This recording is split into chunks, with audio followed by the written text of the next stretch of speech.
Okay, here we are. We're hopefully at least halfway through the build. Tip of the day.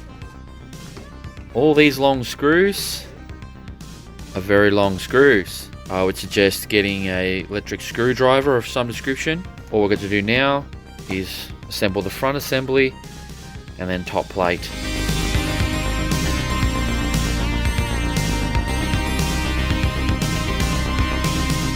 Okay, there's a build complete. Just got to assemble the shocks. Got sway bar, front sway bar inserted. Everything pretty much ready to go.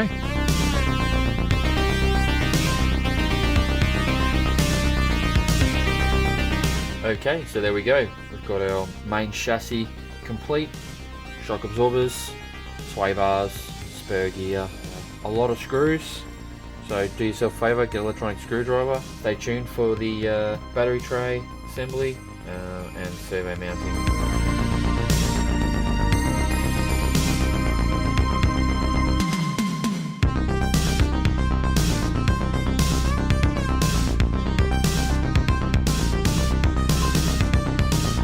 Alright, so now we are going to be installing the electrics on the MI1. So for the electrics, we have our 21 turn or 21.5 turn motor. We have our centered brushless ESC. We've also got our steering servo. We need to install our receiver, and of course we need our radio to bind that up to. I've got the rest of the little bits here to put the rest of the car together. So I'll start working on this, and very quickly you will actually see this all come together, and it'll be up and running in no time at all.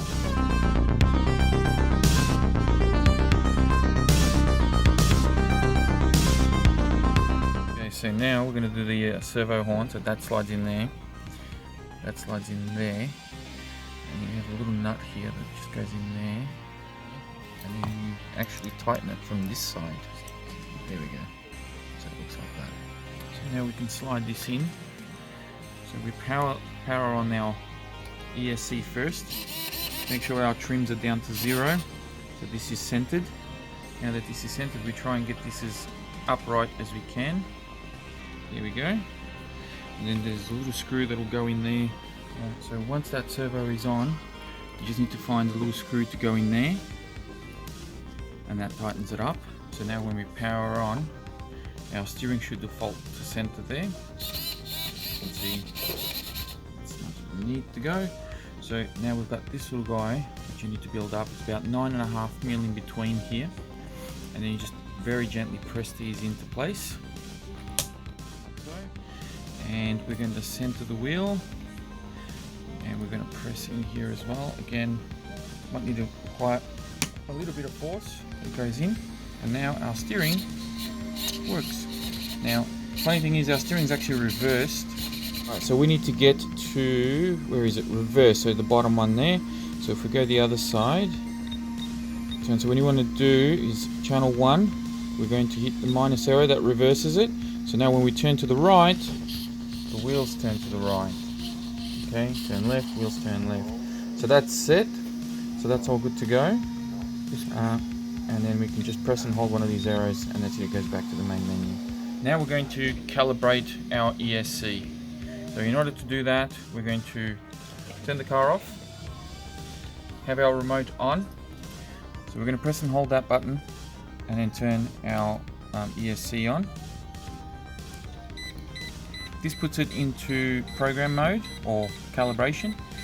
So in neutral position on the throttle, we're going to press once. We're going to pull the trigger all the way forward, and we're going to press again. And we're going to put the trigger all the way back and press again.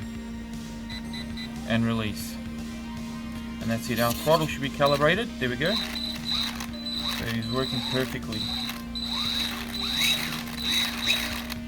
Okay, so now the last step here is to sort out our endpoint adjustment on our steering. This is important so that the servo doesn't overstretch or doesn't overwork to the point where the steering can't go anymore, because mechanically the steering can only go so far, but the servo could actually be pushing against the steering, and that can create the servo to burn out. So we want to be able to stop the servo from turning right when the steering can actually turn too. So let's turn this on. We'll explain this very quickly. So there's our steering.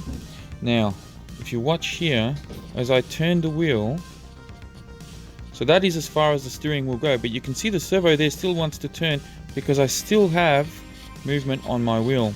So we want to take that out. Now in order to do that, we again navigate through our menu system here, and we need to get to EPA, which is endpoint adjustment.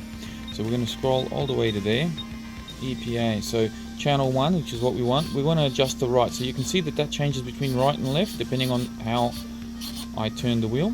So we'll do the right first. And you can see that that's maxed there. So what we're going to do is just minimize that. We'll go down to about 50%. Actually, there about will be about right. And let's see how far that goes. So we've got a little bit more room to go there. So we can actually, whilst we've got our wheel turned and fully locked, we can increase our endpoint adjustment. You can see the wheels are still turning. And that is probably about as much as we need to go. So probably about 66. And that's it. Now that servo is not ever stretching. Now we need to do the same thing to the other side. So again, we're going to minimize.